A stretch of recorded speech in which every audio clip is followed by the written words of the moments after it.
Hello, everyone. This is Jeannie White. I am actually the station manager of Passionate World Talk Radio, but right now I'm going to be a part of a discussion that we're going to have with Betsy Wurtzel.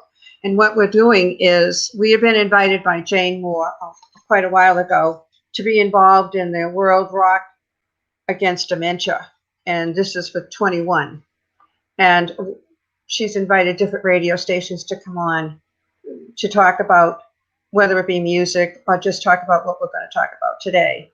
But anyways, I want to introduce Betsy Wurtzel, as she is the host of Chatting with Betsy at Passionate World Talk Radio, and she's an experienced caregiver, and she is going to provide some tips on what she has learned through the years as herself as a caregiver. So welcome, Betsy. Hi, Jeannie. Thank you for having me on. Yeah. Hi, everybody. Yes, I was a caregiver to my mother-in-law first, and then Matt. And back 20 years ago, there was really no guidance. I'll go even so far as 11 years ago with Matt. What I would suggest to caregivers is to join a support group, whether physical, if you can, if that's possible. Mm-hmm. It wasn't possible for me. Or on Facebook. There's many support groups. I have one, hashtag Kick Alzheimer's Ass Movement. Doesn't matter what dementia you have. You will get support. This is where I learned my caregiver tips was from other caregivers, not from a doctor. It was from other caregivers helping me. And this is what I feel I call the old ones, the veterans. Let me clear that. The veterans, caregivers should help what I call the newbies. Throw them a lifeline. What should you do when you get that diagnosis and it hits you like a ton of bricks? Right, it does. Like, where do I go? What do I do? How am I going to be? How's my loved one going to be? All I can tell you is get your financial and medical POA. Power of attorney, might be called something else over in Europe, but get your finances and your end of life plan. I don't mean to sound morbid, but it's very important. How do you want the end of your life to look like? And about live in the present, but definitely get your financial power of attorney. You need that to deal with Medicare, Medicaid, life insurance, doctors, hospitals. You really need that power of attorney. Right, because they won't help you at all, will they? Without this information. They will not help you. No, yeah. I know that because with Medicare, with Matt, when I had to sign him up for a prescription plan, they asked me if I had power of attorney. I said yes, and I had to send them proof. Or the life insurance, I thought I sent the power of attorney, and I didn't. They wouldn't tell me anything, so I had to send it back, the power of attorney, and then they would talk to me. And this is ongoing as far as pensions. Doing the paperwork for that, they need that power of attorney. Right. Yeah. Very vital. Might be called yeah, it's very vital, isn't it? Very, very vital. You really need it. Now, what other things? What other things did you learn? Like I remember you telling me certain things about preparing for a tough bath or preparing a meal, things that you would have not normally even thought about. Yep, the sound is going in and out, Jeannie. I'm sorry, I didn't hear the end of that. Don't worry about it. It's technology at its best. Yeah. I would, and I wished I did this when I found out.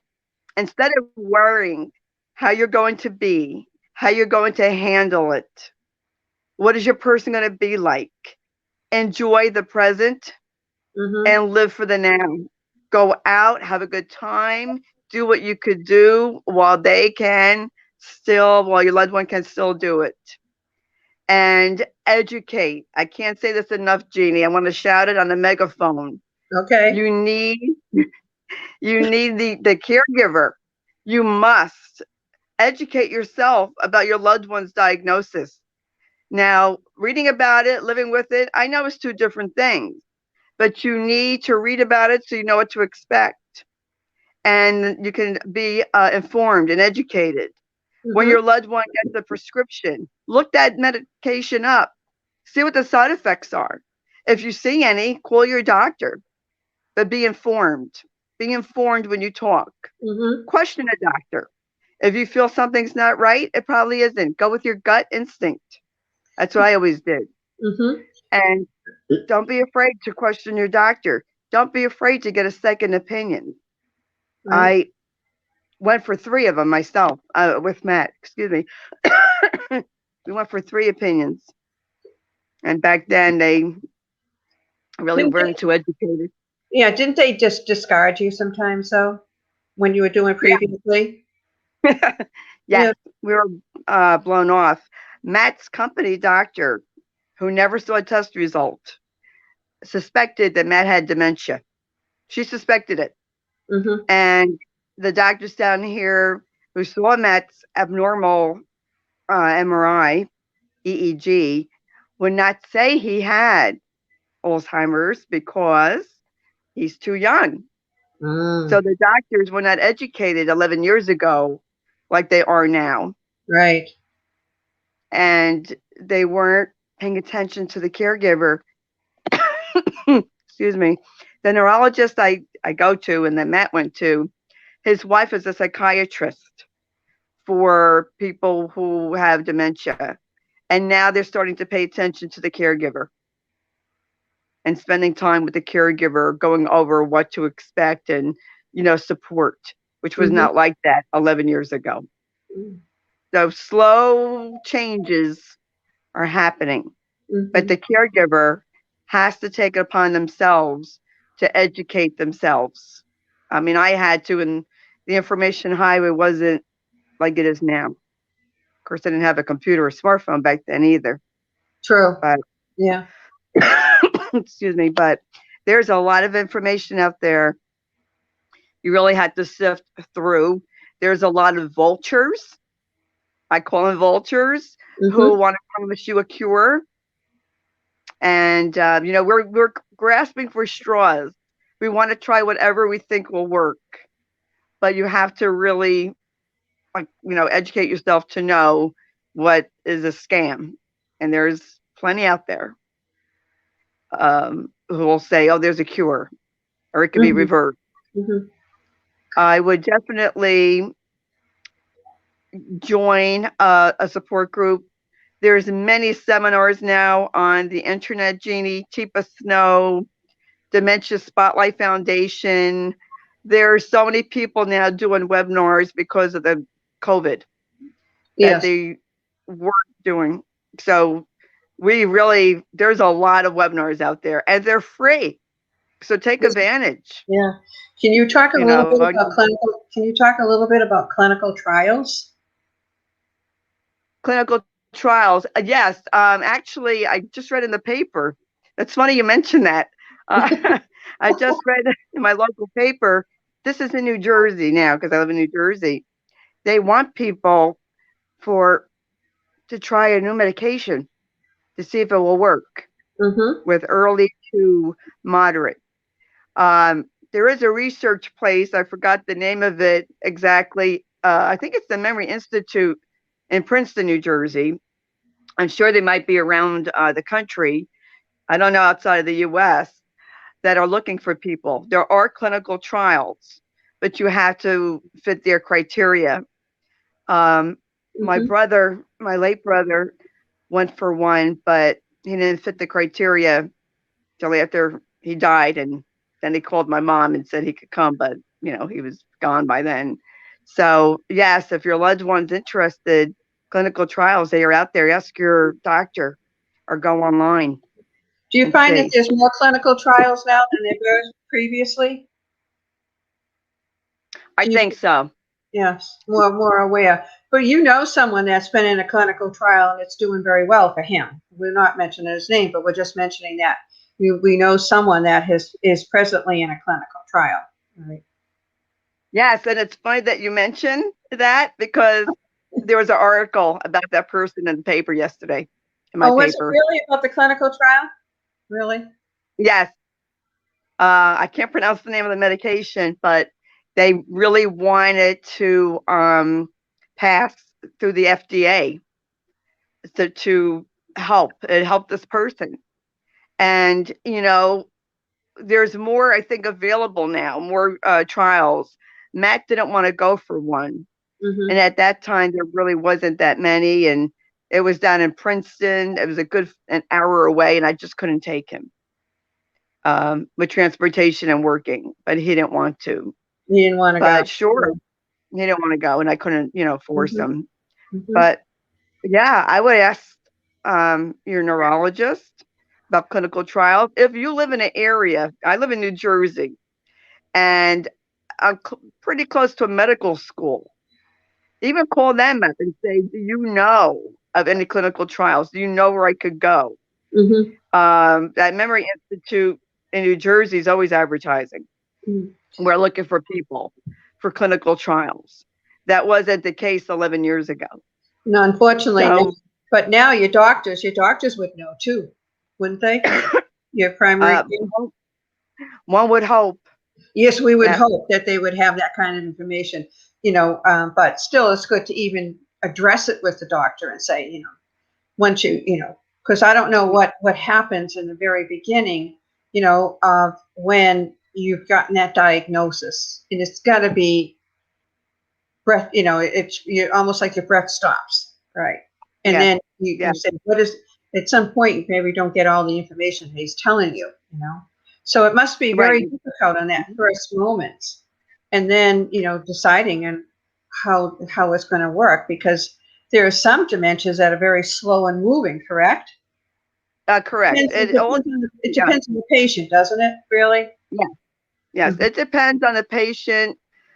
If they have any underlying other issues with it, Mm-hmm. if they're diabetic or have heart disease, yeah, their lifespan's not going to be as long. I was very grateful that Matt was healthy. He was Mm-hmm. healthy, other than his brain, and he lived 10 years from diagnosis. I'm going to say he Mm-hmm. had it probably at least 2 years before he was diagnosed, and I didn't know. But his mom only lasted 4 years or 5 years, Mm-hmm. but she was already older. So it depends on the age and the health of and the condition, really, of the individual. Okay. Hopefully, Jeannie, doctors are not saying to people, well, actually, they still are because my brother's neurologist did this, have the attitude, well, you have dementia. There's nothing we can do anyway. So what difference does it make is really their attitude in some cases. Right. I And know you talked about that previously in different other speaking engagements you've had, yeah, that the attitude of the doctor, it's almost like it's, not very encouraging to the individuals that are sitting across from him.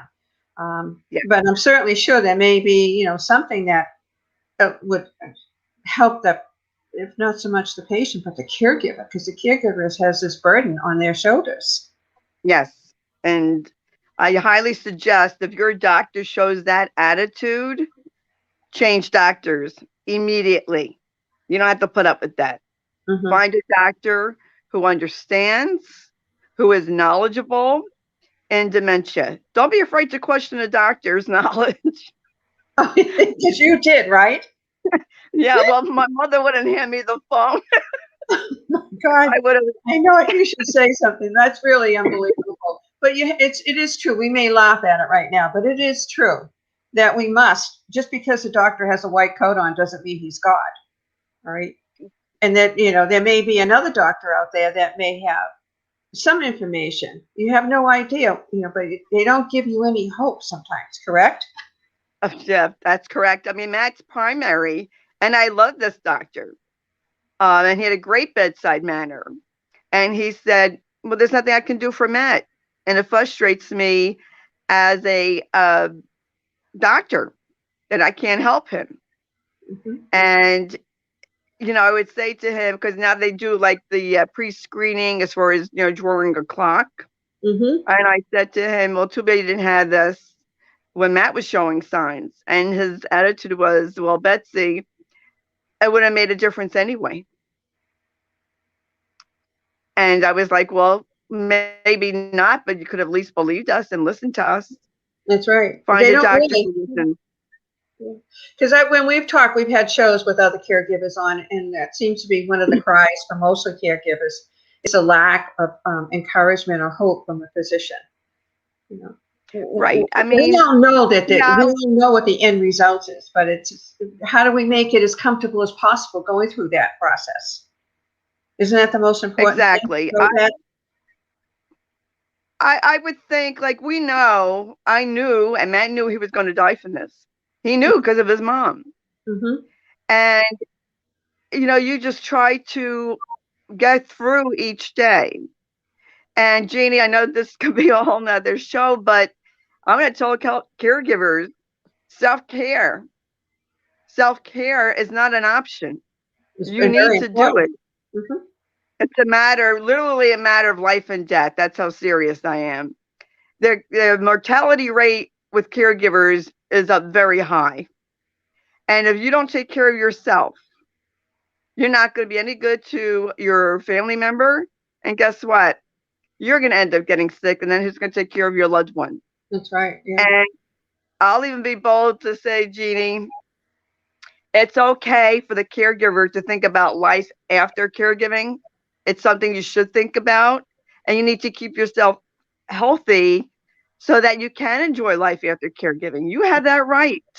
You have a right to do that. Right. It's selfish. It's survival. Have you heard recently? I know you have a Facebook page, hashtag Kick Alzheimer's Ass Movement. Are the caregivers getting the support from the families and friends? Like, are they now, or are they still the same as what it was previously? Everyone seems to dwindle away. What is the process on that now? I think it's individual. It depends. I still see a lot of people complaining, no support from loved ones. Well, especially now with the pandemic. Right. Well, they could use it as an excuse. Can't come over because of COVID. Yeah, that's true. Right. But even before COVID, people would find an excuse to abandon their loved one and even friends. I've heard this. I don't know what to say to them. I feel uncomfortable. I feel bad looking at them. You know what? You know who they are. If you're a family member, you're not visiting your loved one or supporting, you know who your loved one is. Talk to them. They can hear. And hearing is the last sense to go. And Jeannie, this gave me hope all through Matt's journey. Love wins. Dementia can rob the brain. It cannot rob the heart of love. I believe that. They know your love. They know your voice. They may not recognize your face. They know your love. They feel it. So show it. Show them your love. And that's important. And you did that. Yeah, and you did that with Matt. In fact, when you first started being a host on our station, Matt used to join us. Yeah. That was very, very, that'll live down for me forever, that he became part of the conversation. I mean, he didn't say much, but you knew he was there, you know what I mean? Yeah. And he was such really was, lovely. It really was a great time. It really was. But I also wanted to talk too about how important music is as they increase into the dementia world. Oh, so important. Matt loved Johnny Cash. Can I say that? Is that okay? Mention it. Why not? Matt loved Johnny Cash. He loved bluegrass music. So when he was having a difficult time with me giving him a shower or shaving, I put on Johnny Cash. Uh-huh. And I put on music that would relax him when he went to the dentist. And near the end, his last visit was difficult. And they had music. I said, put on Johnny Cash. She put on Johnny Cash, and Matt It was fun, cooperated really. Yes, as it long was as he fun. could Yes. play their music, not the music that you like, play the music that your loved one likes. Let me Yeah. make that clear. Whether you like it or not, play it for them. Yeah. Matt liked, one time he had trouble eating, and I put on, I forgot what I put on, Johnny Cash or somebody they liked, and I got him clapping his hands, and I was putting the food in his mouth, And he was eating. Yes. and he was eating. Yes. Well, Music, let's talk yeah. about the dishes. This I find fascinating. You really would never think that this would apply.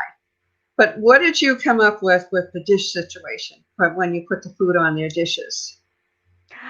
I found out actually through caregiving Yeah. tips to use a red dish. I had white plates. Yeah, because I So can't they see can't, anything. Yeah. right. They can't see. Their vision changes. This is just something we have to accept. I didn't know that at first, Mm-hmm. but their vision changes. So if you're putting, white mashed potatoes and something that's white on a white plate, they don't see it. So I brought Matt a red dish and a red bowl, which he was able to see. I mean, I still had to help him. They Right. can't see the fork to the side.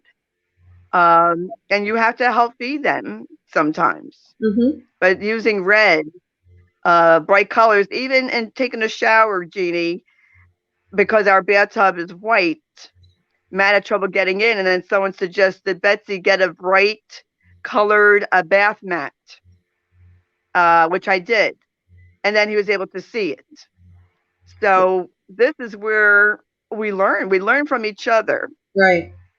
And this is why I tell people, share your tips, share your stories. We learn from each other. You really do. Really. Mhm. We're coming down close to ending this. I thought we were going to do 20, but because it's such it is a good topic because there's so much you can discuss, especially because you really want to give the attention to the caregiver because your loved one is being taken care of, but who is going to take care of the caregiver? You know. So Absolutely. how do you handle that? Remember when we used to talk about it when you were on? What we say is when a caregiver got really uptight and because the person was, I don't know, yelling or talking constantly because they do that, we recommended that they go in the bathroom, right? Remember we told them to take 5 deep breaths?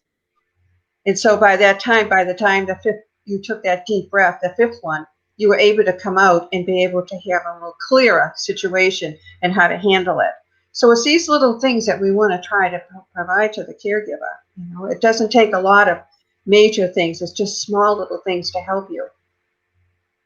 Yes. And that is part of self-care, which is important. Mm-hmm. I would go into the bathroom and I would play John Denver music. Talk about music helping. It helped me. Right. Yeah. And just imagine, being in the mountains, being on the beach. Mm-hmm. Of course, it got more difficult as that progressed, but the caregiver has to do something strictly for themselves that they can enjoy. Whether it's 5 minutes, 2 minutes, you need it. You need that break. And you need to do something to rejuvenate your batteries, or you're going to run low. Right. And our loved ones feed off of our energy. So if we're anxious and yelling and screaming, guess what's going to happen? They're They're going going to to get do. angry Mm-hmm. and yell and scream. And it's hard to remain calm all the time. And I want to tell people, Jeannie, there's no such person as a perfect caregiver. There isn't. We all make mistakes. Mm-hmm. Don't beat yourself up.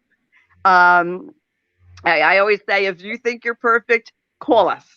I want to interview you. Yeah, I mean, you say that a lot. I want to talk to that. She'll say, I want to talk to that person, that one that thinks that they're the best, So there really isn't. But I think it's just once in a while to throw out these different types of interviews and remind, caregivers that there are people out there that are willing to support you and not make any comments. Just be there for you, because no one wants to hear comments back, bad ones anyways, I think. What do you think? Yes. Yeah. Oh, definitely. Yeah. Definitely. And I have to say, Jeannie, I actually have to say that my group, there's many groups out there that are great. In my group, hashtag Kick Alzheimer's Ass Movement, there's no judgment. It's a small group, supportive group. There's a lot of education links on there. And no problem is too small to talk about. If it's a problem for you, it's a problem. Caregivers think, oh, well, someone has it much worse. Yes, they do. And some have it better. But if you're struggling, then it's a problem. Talk about it. See what can help. Right, definitely. We just had a comment here, first of all, from Jennifer Chazani, and she said this is very powerful. And then we have another gentleman, Sani Rihan. He's talking about I don't know how the Israel military dogs would apply here, but do they have dogs for dementia patients at some point? Have you heard of that one? I heard of like mechanical dogs, as far as to help, or mechanical babies. Yeah, that do help someone. There might be pets for dementia. I'm not sure, but and I don't even know where you could go look for that. I guess but just to probably do a Google, but you're just trying to show different ways that there are different things that can apply that for the caregiver or the patient. But before we close, can you just talk a little bit about medicine and how it does affect the patient sometimes? You noticed it on Matt, correct? Yes. Yeah. This is where, Jeannie, the caregiver has to educate themselves. If you think your loved one's having a side effect, you need to call the doctor. I had that even with Matt's patch, Exelon patch. He had an increase and he fell. And he told me he felt like he was drunk. So I called the doctor, and the doctor said, no, it doesn't cause that. And I went, oh, yes, I read about it. It does. Change him back to the other dosage. And then Matt didn't have a problem. Right. When Matt was hallucinating, and near the end, the medicine wasn't helping. As a matter of fact, with a lot of these medicines, they can cause drowsiness, unsteady gait, balance. Falls can happen. And you need to report anything. Don't be afraid to call the doctor, and don't think that, oh, I'm being stupid by calling. No, you're not being stupid. You're being. Oh gosh, I think we lost her for a few minutes. I hope not. I hope she's able to come back, folks, because this was a really interesting conversation. She has a wealth of information. She is an advocate. Here she is. She's back. I got dropped. That's okay. Don't worry about it. Don't worry. I got dropped. But yeah, I say it's better to be safe than sorry. Don't, you have to question. I was an advocate for Matt all the way to the end. I had an awful home hospice experience where they didn't believe that I was giving the medication correctly, and telling me that I'm calling, too much. And right. Tell them about how hospice works when it talk if your loved one can speak so many words. Yes. When Matt was interviewed, I call it the uptake or the interview. Yeah. When he went on hospice, the nurse said to me, does Matt talk? I said, yes. She said, well, I'll pretend I didn't hear that so he could be admitted to hospice. Because if he talks, now this is what the nurse said, he can't be on hospice. And then when the home hospice nurse came, she heard Matt talk. She said, Matt talks? I said, yes. Well, if he talks in 3 months, he can't be on hospice. I said, you mean to tell me he could hallucinate, be incontinent, need 24/7 care because he says a few words when you're here, he doesn't qualify? That's ridiculous. She said, it's not them, it's Medicare.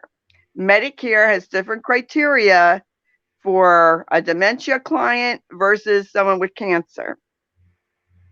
Right. It really makes me mad. Yeah. That has to change.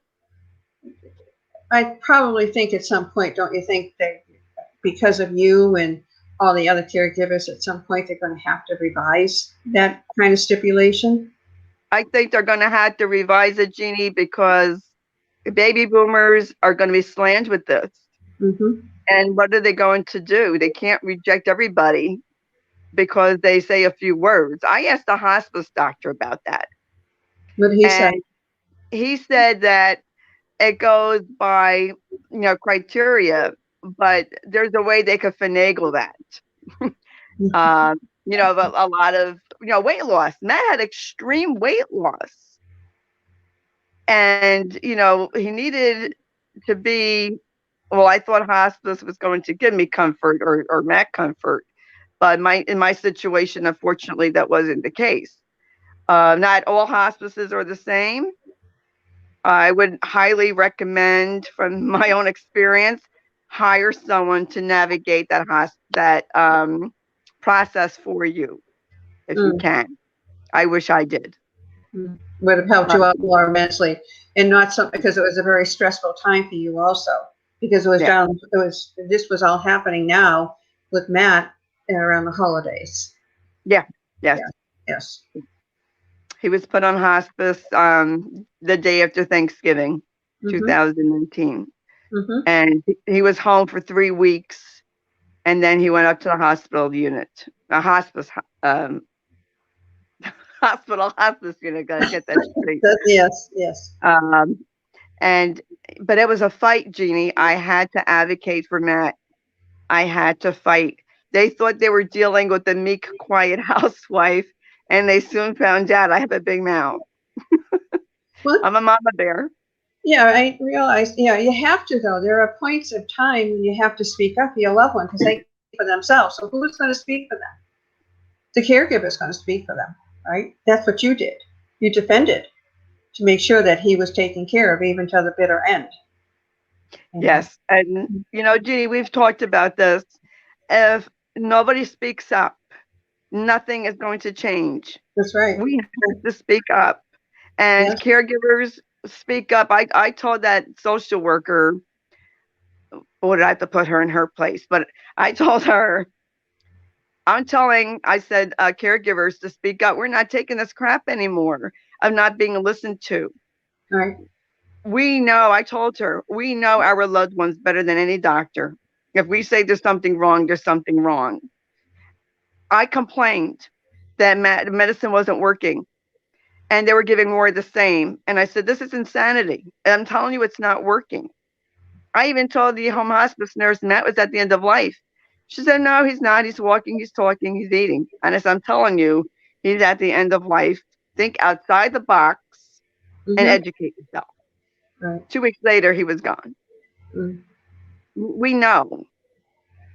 You're with him constantly. You're with him 24/7. Who's going to know him better than you, the caregiver? Right. No one thinks that just because you don't have a medical degree doesn't mean you don't understand what's going on with that person. And I think the medical community better come off their high horse a little bit and start pay attention to these caregivers because they're the ones who are going to help you solve this in some way. That's right.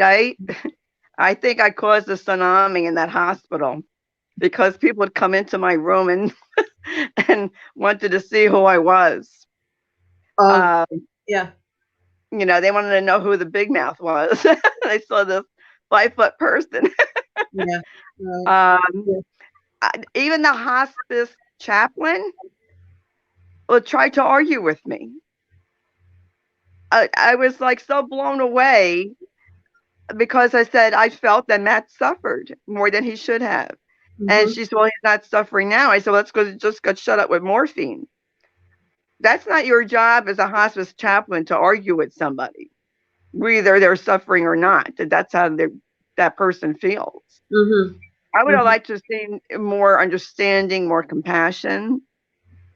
I think hospice all over needs to really educate themselves on terminal agitation. What does it look like in a younger onset person? That person might be walking around and they're dying. They may not be in bed, being bedridden, such as Matt Yeah. was walking. Yeah. Well, So, well, we're coming to the end, so we were going on longer than we thought I anticipated. But because it's such an interesting subject, I think, But is there any closing words you'd like to say to our listening audience? yes, follow your instinct, follow your gut, because it won't steer you wrong. If you think there's something that's not right, go to another doctor, call your doctor up, and keep seeking that until you get peace. And please, caregivers, take care of yourself. It's very, very important. You have a right to a life after this is over. You do. Very good advice. Very good. Thank you so much, Betsy, for being here with us and giving your thoughts and ideas and suggestions of what you have learned through the years with being a caregiver. Also, we want to thank Jane Moore from the World Rock Against Dementia for inviting Passionate World Talk Radio to be part of this great event that they were having. They have it every year, and this one is called the World Rock Against Dementia 21. So Jane Moore and Heather Pearson is also another person that has been an advocate on helping us out with different information that we post for them also. And these two, Jane Moore and Heather Pearson, they come from England. And so, and it's been a pleasure and a privilege to be associated with this organization. So thank you, everyone, for listening in. And if you have any questions, you can always contact Betsy Wurtzel. I'll show her email quickly. Oh, no, that's the wrong one. We'll get Thanks, Jeannie. I want to thank you. Thank you for having me on. Thank you very much, Betsy, for being on. We appreciate it. Thank you, everyone. If you have any questions, you can contact me, Jeannie White, at pwrnetworkllc at gmail.com. Betsy, your email address? Sloan, SLOAN, Betsy31 at gmail.com. Sloan is my married name. Oh, you okay. All right. Thank you again, Betsy. Thank you, everyone, for listening. Jeannie White signing off. Have a good day. Have a great and safe Memorial Day. Bye, everyone. Bye-bye.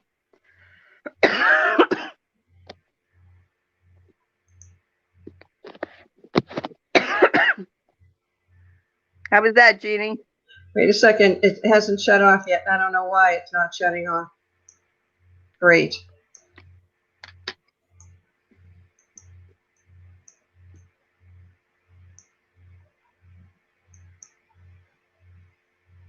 Holy cow.